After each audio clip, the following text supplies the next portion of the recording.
ব্যাংকে ডিপিএস করা কি হালাল হবে? প্রচণ্ড শীতে ফরজ গোসল প্রয়োজন পড়লে কি কোনো ছাড় রয়েছে? স্বামীর অনুমতি ছাড়া নিজের টাকা কি দান করা যাবে? নবজাতকের বমি কাপড়ে লাগলে নামাজ হবে কিনা? খাটের উপর দাঁড়িয়ে নামাজ পড়া যাবে কিনা? মৃত ব্যক্তির উদ্দেশ্যে মসজিদে মিষ্টি দিলে কি কোনো সওয়াব হবে? কোরআন মজিদ কি শুয়ে শুয়ে পড়া যাবে? মোজা পড়লে তো টাকনু ঢেকে যায়, তাহলে কি করব? নামাজের প্রথম রাকাতে আউযুবিল্লাহ বিসমিল্লাহ সহ সূরা পাঠ করে প্রথম রাকাত শেষ করলাম, দ্বিতীয় রাকাত কি পুনরায় আউযুবিল্লাহ পাঠ করতে হবে না বিসমিল্লাহ পাঠ করলেই হবে? নামাজে সানা পড়তে ভুলে গেলে নামাজ হবে কিনা? যে ঘরে সূরা বাকারা পড়া হয় সে ঘরে জিন শয়তান প্রবেশ করতে পারে না, এটা কি সঠিক? নামাজে তেলাওয়াতে ভুল হলে কি সেজদা দিতে হবে? চোখে সুরমা লাগানো কি সুন্নাত? আর সুরমা লাগানোর পর যদি অজু করি সুরমার কালার থেকে যায়, এতে কি অজু হবে? ভূমিকম্পের সময় যদি কেউ নামাজে থাকে তাহলে এই অবস্থায় তার কি করা উচিত?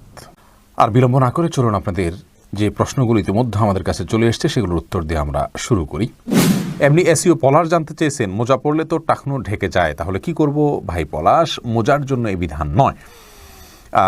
জুতা মোজা এগুলো তো টাকনুর নিচেই থাকবে, সেটাই স্বাভাবিক। যেগুলো উপরের পোশাক সেগুলো যদি নিচে যায় তাহলে সেক্ষেত্রে সেটি নিষেধাজ্ঞা। আর যেটি নিচেরই পোশাক, মূলত টাকনুর নিচের অংশ ঢাকার জন্যই মোজা, যার কারণে সেটি নিষিদ্ধ নয়। আর এই জন্য রাসূল আকরাম সাল্লাল্লাহু আলাইহি ওয়াসাল্লাম হাদিসে লুঙ্গি এবং এ জাতীয় শব্দ, চাদর, এই সমস্ত শব্দগুলো আসছে, কারণ এগুলো উপরের পোশাক, মূলত নিচের পোশাক নয়। উপরের পোশাকটা নিচে চলে গেলে সেটি দূষণীয়, আর যেটা পোশাকটাই নিচের সেটা নিচে রাখলে কোনো অসুবিধা নেই। মহিমা মাহি আপনি জানতে চেয়েছেন, নবজাতকের বমি কাপড়ে লাগলে নামাজ হবে কিনা? দেখুন, বমি নাপাক, সেটা নবজাতক হোক অথবা প্রাপ্তবয়স্ক কেউ হোক, সবার বমি নাপাক, যার কারণে এটি লাগলে নাপাক হয়ে যাবে। সাইফুল ইসলাম জানতে চেয়েছেন, নামাজের প্রথম রাকাতে আউযুবিল্লাহ বিসমিল্লাহ সহ সূরা পাঠ করে প্রথম রাকাত শেষ করলাম, দ্বিতীয় রাকাত কি পুনরায় আউযুবিল্লাহ পাঠ করতে হবে না বিসমিল্লাহ পাঠ করলেই হবে? দেখুন, সূরায়ে ফাতিহা যেহেতু আপনি নতুন করে শুরু করছেন, এই জন্য আপনি আউযুবিল্লাহ পাঠ করবেন এবং এরপরে বিসমিল্লাহ পাঠ করবেন, কারণ ফাইদা ক্রাআতাল কোরআন ফাস্তাইয বিল্লাহি মিনাশ শাইতানির রাজিম, আল্লাহ তাআলা বলেছেন কোরআন যখন পাঠ করবে তখন তুমি আল্লাহ তাআলার কাছে আশ্রয় চাইবে শয়তান থেকে। এই জন্য প্রথম রাকাতে আপনি সূরা ফাতিহা পাঠ করেছেন, এরপরে আপনি রুকু করেছেন, সিজদা করেছেন, তাসবিহ পাঠ করেছেন, অনেকগুলো কাজ করেছেন, আবার নতুন করে আপনি তেলাওয়াত শুরু করছেন, যার কারণে আপনি এখানে আউযুবিল্লাহ দুইটা পাঠ করবেন। এরপরে রাশিদুল ইসলাম শান্ত জানতে চেয়েছেন, প্রচণ্ড শীতে ফরজ গোসল প্রয়োজন পড়লে কি কোনো ছাড় রয়েছে? ভাই শান্ত, প্রচণ্ড শীতে ফরজ গোসল এর ক্ষেত্রে আপনি ঠান্ডা পানিতে গোসল করা কষ্টকর হলে আপনার জন্য ছাড় রয়েছে। সেই ক্ষেত্রে যদি ঠান্ডা পানি ব্যবহার করলে আপনার অঙ্গহানি হতে পারে, প্রচণ্ড রকমের রোগ দেখা দিতে পারে, জীবন নাশের ভয় হয় আপনার, অথচ গরম করার কোনো ওয়ে না থাকে, এরকম যদি হয় তাহলে আপনি তায়াম্মুম করতে পারেন। এরকম কোনো সিচুয়েশনে যদি পড়েন, এরকম কোনো জায়গায় যদি থাকেন, কিন্তু সচরাচর আমাদের দেশে যে পরিমাণ শীত পড়ে, কিছু যে এলাকাতে পঞ্চগড় ইত্যাদিতে অনেক বেশি শীত পড়ে, সেখানে এরকম কোনো সিচুয়েশন থাকতে পারে।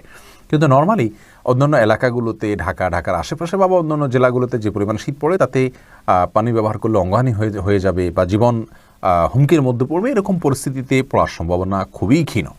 সেই জায়গা থেকে এটি আমাদের জন্য করা জায়েজ হবে না, অর্থাৎ তায়াম্মুম করে নামাজ আদায় করা জায়েজ হবে না, গোসলই করতে হবে।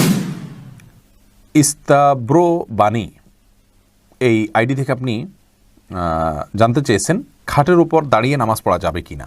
যাবে, কোনো অসুবিধা নেই। আপনি খাট হোক আর ভূমি হোক, ফ্লোর হোক, যে কোনো জায়গায় দাঁড়িয়ে সালাত আদায় করতে পারবেন।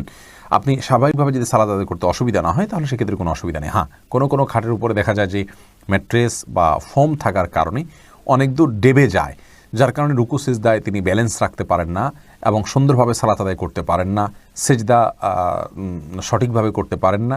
এরকম যদি হয় তাহলে সেক্ষেত্রে তার জন্য খাটে দাঁড়িয়ে সালাত আদায় করা উচিত হবে না, এটা কমপক্ষে মাকরু হবে, অপছন্দনীয় হবে, তবে সালাত হয়ে যাবে। যেহেতু সালাত স্বাভাবিকভাবে করতে তার অসুবিধা হয়, শরীরে ব্যালেন্স ঠিক রাখতে পারে না, রুকু সিজদা যথাযথভাবে করতে অসুবিধা হয় এবং মনোযোগও ব্যাঘাত সৃষ্টি হয়, যার কারণে এরকম জায়গায় সালাত আদায় করা উচিত নয়। আর যদি এতটা নরম না হয় তাহলে সেক্ষেত্রে সাধারণ খাটে বা চকিতে সালাত আদায় করতে কোনো অসুবিধা নেই। মোহাম্মদ ইফরাত আপনি এটি থেকে জানতে চেয়েছেন, চোখে সুরমা লাগানো কি সুন্নাত? আর সুরমা লাগানোর পর যদি অজু করি সুরমার কালার থেকে যায়, এতে কি অজু হবে?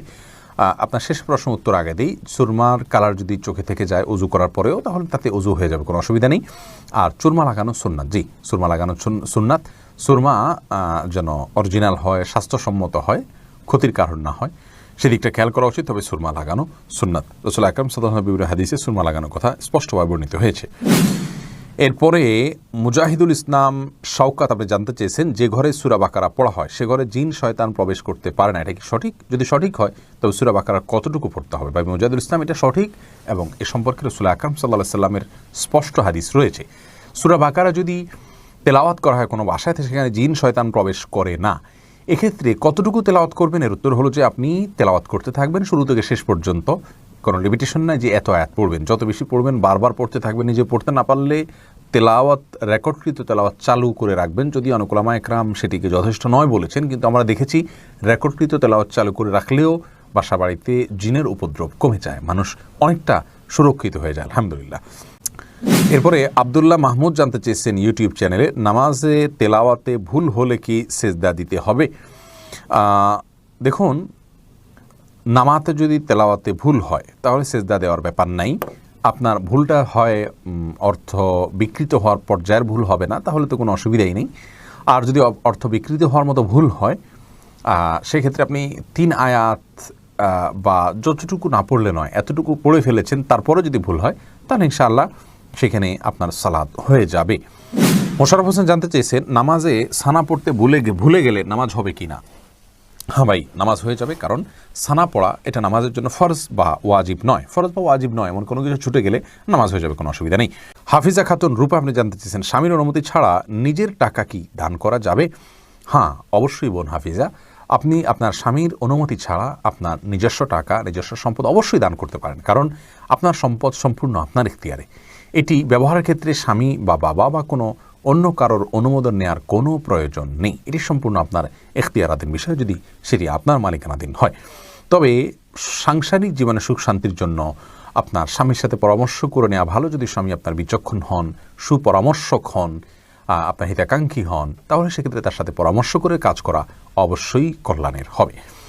এরপরে ফারিয়া ইসলাম জানতে চেয়েছেন, কোরআন মজিদ কি শুয়ে শুয়ে পড়া যাবে? হ্যাঁ বোন ফারিয়া, কোরআন মাজিদ শুয়ে শুয়ে পড়া যাবে। কোরআন মাজিদ শুয়ে পড়া যাবে না এমন কোনো কথা কোরআন হাদিসের কোথাও বলা হয়নি, বরং সাধারণ অবস্থায় কোরআন মাজিদ পড়া যাবে। তবে কোরআন মাজিদের প্রতি, কোরআন মাজিদকে বুকের মধ্যে ধরে অসম্মানজনকভাবে শুয়ে শুয়ে পড়া উচিত না। আপনি মুখস্থ থেকে পড়তে পারেন, আর সাধারণ অবস্থায় বসে বসে সুস্থ অবস্থায় আপনার কোরআন মাজিদ পড়ার চেষ্টা করা উচিত। এরপরে সজল শেখ আইডি থেকে আপনি জানতে চাচ্ছেন, ব্যাংকে ডিপিএস করা কি হালাল হবে? সুদী ব্যাংকগুলোতে ডিপিএস করা হারাম হবে, যেহেতু সেখানে আপনাকে সুদ দেওয়া হবে, সুদভিত্তিক লেনদেনের চুক্তি আপনার সাথে হয়ে যাবে সেজন্য। আর ইসলামী ব্যাংকগুলো যদি হয় তাহলে সেক্ষেত্রে বেশ কিছুটা ছাড় রয়েছে, এবং সেটি কিছুটা কোনো কোনো ক্ষেত্রে এটি সন্দেহের মধ্যে পড়বে, শুবহাতের মধ্যে পড়বে। বাকি মৌলিকভাবে অন্য কোনো উপায় যদি কারো না থাকে, এটি নাজায়েজ বা হারাম সরাসরি হবে না। তবে অ্যাভয়েড করতে পারলে সেটাও ভালো, যেহেতু সংশয় বা সন্দেহ সেখানেও রয়েছে। এমনি মামুন হোসেন জানতে চেয়েছেন, মৃত ব্যক্তির উদ্দেশ্যে মসজিদে মিষ্টি দিলে কি কোনো সওয়াব হবে? দেখুন, মৃত ব্যক্তির পক্ষ থেকে আপনি গরিব দুঃখীকে খাবার দিতে পারেন, কোনো অসুবিধা নেই। দিনক্ষণ ঠিক না করে এমনিতে গরিব দুঃখীকে খাবার দিলেন। মসজিদে বিশেষভাবে খাবার দিতে এমন কোনো কথা নেই। গরিব দুঃখীকে খাবারটা আপনি বাইরেও দিতে পারেন, তাদের বাসা পৌঁছে দিতে পারেন। মসজিদ থেকে, মসজিদের সাধারণ মুসল্লিরা আছে তাদেরকে আপনি দান করতে পারেন মৃত ব্যক্তিকে সওয়াবের উদ্দেশ্যে, সেটিও হতে পারে। কিন্তু এটিকে আমাদের দেশে যেরকম সিস্টেম বানিয়ে নিয়েছে এমন মানুষ, যে কেউ মারা গেলে মসজিদে মিষ্টি পাঠানো, জিলাপি পাঠানো মুসল্লিদেরকে খাওয়ানোর জন্য, এরকম কোনো নির্দেশ, আলাদা পার্টিকুলার নির্দেশ ইসলামে দেওয়া হয়নি। তবে হ্যাঁ, গরিবের পক্ষ, মৃত ব্যক্তির পক্ষ থেকে আমরা সাদাকা করতে পারি, তারই অংশ হিসাবে খাদ্যদান হতে পারে। সেটি গরিব অসহায় মানুষকে প্রাধান্য দিয়ে দেওয়া উচিত। মসজিদে না দিয়ে আপনি সেটি যদি বস্তিতে দেন, গরিব মানুষের বাসা বাড়িতে দেন, সেটি আরও বেশি সওয়াবের কারণ হবে ইনশাআল্লাহ।